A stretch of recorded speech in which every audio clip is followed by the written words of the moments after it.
Hey guys, so here I am with my units on. One thing that I did notice is that I would say like the 10-inch is like a little bit of a looser curl pattern than the bottom, so like it kind of looks puffy, but really it's just not as tight as the rest of my hair. Okay, so let me talk to y'all a little bit about my whole like process in making this. One thing I want to throw out there is the fact that I I didn't realize until the end of the process that I somehow sewed all the hair onto the cap backwards. Like my whole cap is backwards, which is so fried, but it's fine. It worked out. I think it looks fine or whatever. The dome cap is pretty tight on my head, so like I didn't have to, or at least not yet. I haven't like sewn it down or use bobby pins or anything. Literally my hair isn't even braided. It's like in a low ponytail. Mask off. Fucking mask off. But yeah, this is how it looks. If anything, I'll probably like try to cut it a little bit to make it shape my face a little more. This is how it looks. No pinning down. My hair is not braided underneath. I have not fully customized it. I said customize it. I don't know English now. Have not fully customized my closure. I think it looks good. I'm not even gonna lie to you. I'm gonna go ahead and toot my own horn, bitch. Toot toot, because honestly, I think I like it. I think I like it. But anyways, thank you so much for watching, and I'll see you all in my next video. Everything I used was this mannequin head along with the mannequin holder that, you know, connected the mannequin head to the table. Hair, of course, different pins and clips to hold down the hair, hold up the hair, dome cap, scissors, needle and thread, of course, and I believe that's it.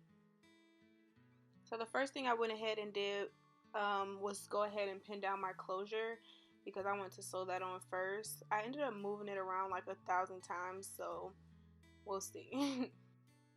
So now that I'm sewing the closure down, I did this technique where I sewed the needle through and then I kind of made a circle loop, and then I took the needle and brought it back through just to ensure that I got a double loop so that I would know that the closure was super secure.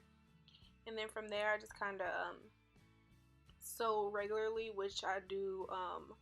I just sewed through the net of the closure and the dome cap, and I was doing it underhand, and I just continued to do that. As I sewed the closure down, I continued to like pull the closure the opposite way just so that I can make sure that the closure will lay like super flat, because that's important.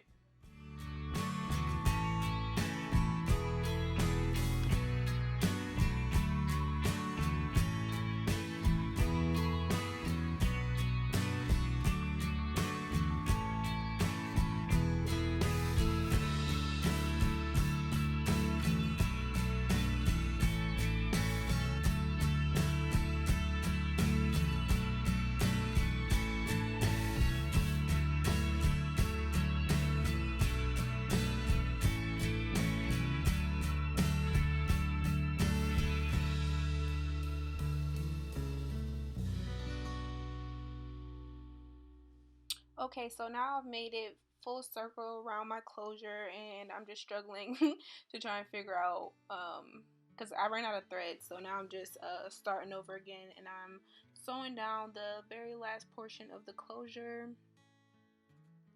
and then I'll be done with that part, which I was happy about because that was the part that I was most nervous about, because everybody knows you need a super flat closure in order to have a decent looking wig. And sorry for all the times that I'm going to be in the way in some of these shots.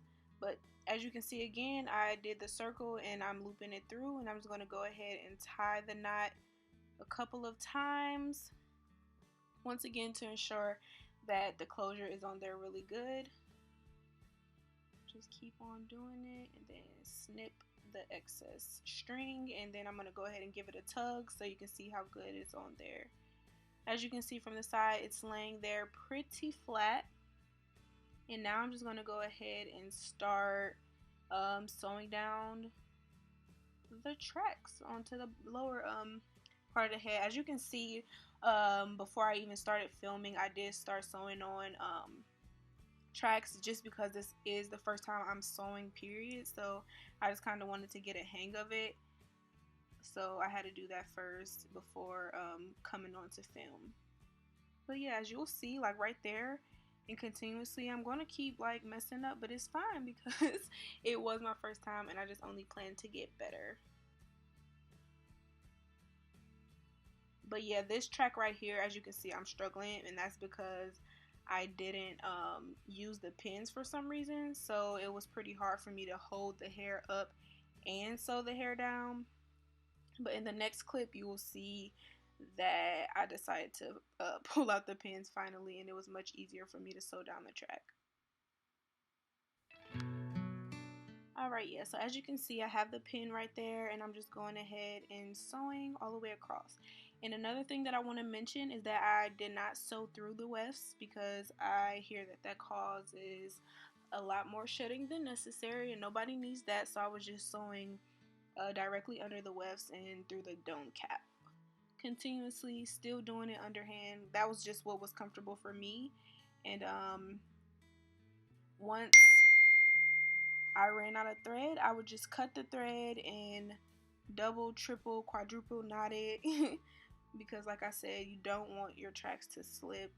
So yeah, as you can see, this video is probably going to get super repetitive because I'm just going to continuously show me different steps of me sewing on the tracks in different parts of the wig.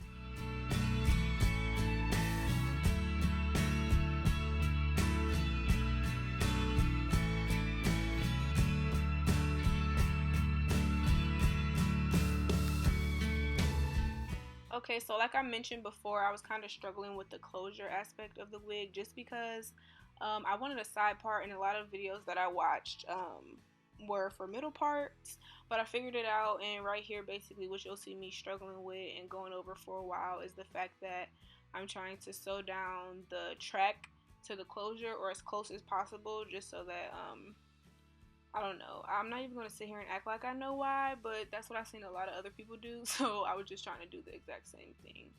And the pin was kind of in my way, so eventually I know I'm going to take that out.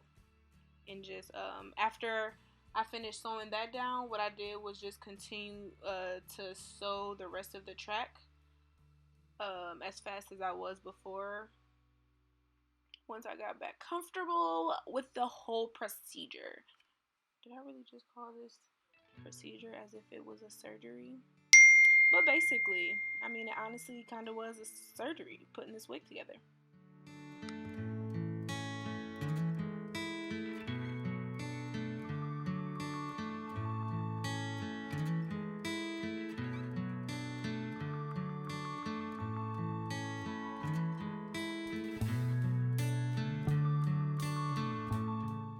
Okay, so like I mentioned before, I did end up cutting out a lot of the clips just because it got really repetitive. But as you can see here in this clip, I'm starting, I made it like basically I finished most of the wig, but this is me starting on the 10-inch bundle, and I'm just once again going around the dome or the wig head like in a circular motion, not going through the wefts and just going underhand with the needle and thread.